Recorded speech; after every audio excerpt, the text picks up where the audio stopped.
बात करेंगे हाइड्रोपोनिक्स के बारे में। तो सबसे पहले हम लोग जानेंगे कि हाइड्रोपोनिक्स आखिर है क्या। लेकिन इसको जानने से पहले हम लोग ये जानते हैं कि आखिर हमें ये पता कैसे चलेगा कि कौन से प्लांट को कौन सा मिनरल चाहिए। जब हम साइंस की बात करते हैं तो साइंस थ्योरीज से ज़्यादा फैक्ट्स पर, जो प्रूफ है उस पर बिलीव करता है। तो यहाँ पर हम बात करेंगे हाइड्रोपोनिक टेक्निक के बारे में। ये जो हाइड्रोपोनिक टेक्निक है, इस टेक्निक ने प्रूव किया है इन फैक्ट्स के बारे में कि प्लांट्स को मिनरल्स की रिक्वायरमेंट होती है अपने ग्रोथ एंड डेवलपमेंट के लिए। अब हाइड्रोपोनिक वर्ड का मतलब क्या है ये हम लोग जान लेते हैं। इस वर्ड को हम फिर से स्प्लिट करेंगे दो में। हाइड्रो का मतलब है वाटर और पोनिक का मतलब होता है लेबर। यानी कि यहाँ पर बेसिकली हम वाटर एज अ लेबर, ऐसे हम इसको बोल सकते हैं। तो इसको थोड़ा हम समझने की कोशिश करते हैं कि आखिर ये हाइड्रोपोनिक्स है क्या और ये कैसे हमें बताएगा या कैसे प्रूव करेगा कि ये कौन से प्लांट को कौन से मिनरल की ज़रूरत है। यहाँ पर एक बात हम बहुत अच्छे से समझ लेते हैं और हम ये बात को जानते भी हैं कि जो मिट्टी है, जो सॉइल है, वो रिजर्वॉयर होता है, या हम बोल सकते हैं वो एक तरह से बैंक है जहाँ पे सारे मिनरल्स अवेलेबल हैं। प्लांट को जिन जिन मिनरल की आवश्यकता होती है वो अपने रूट्स के मदद से सॉइल में जो मिनरल प्रेजेंट है उसको अब्सॉर्ब करके अपने लिए यूटिलाइज करता है। लेकिन अगर मिट्टी ना हो, सिर्फ पानी है, तो क्या प्लांट का जो ग्रोथ और डेवलपमेंट है वो एज इट इज रहेगा, चलेगा?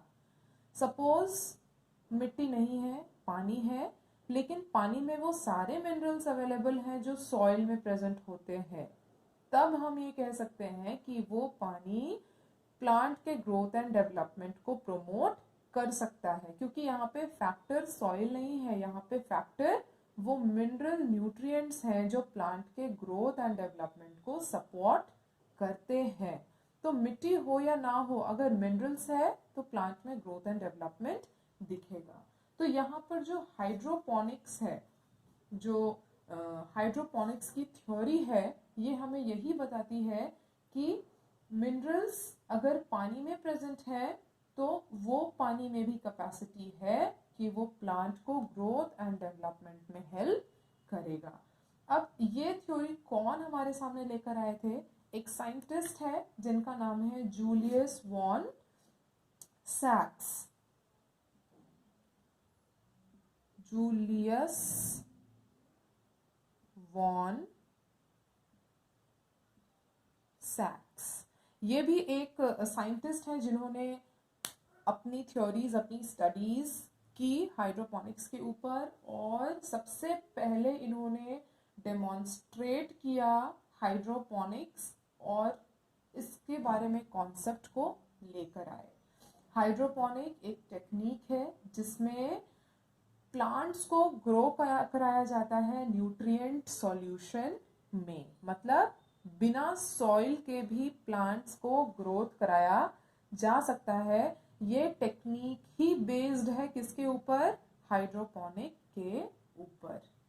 जो हाइड्रोपोनिक टेक्निक है ये हमारी मदद कैसे करता है? ये हमें हेल्प करता है ये जानने के लिए कि कौन से मिनरल का रोल क्या है in different types of plants.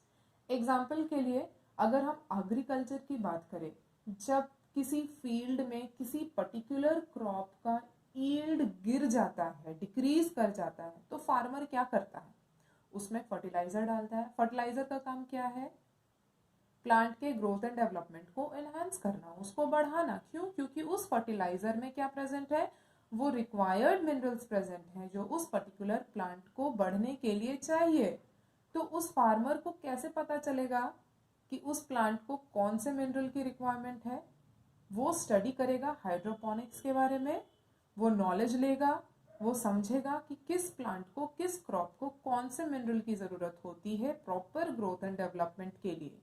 और जब वो अपने फील्ड में ऑब्जर्व करेगा कि रिक्वायर्ड ग्रोथ नहीं है, तो वो पर्टिकुलर मिनरल बेस्ड फर्टिलाइजर अपने फील्ड में डालेगा।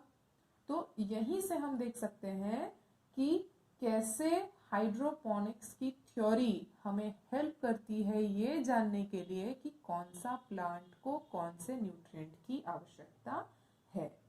और यही टेक्निक हमें हेल्प भी करेगी आइडेंटिफाई करने के लिए कि किस प्लांट या किस क्रॉप को किस पर्टिकुलर न्यूट्रिएंट की डेफिशिएंसी हो रही है।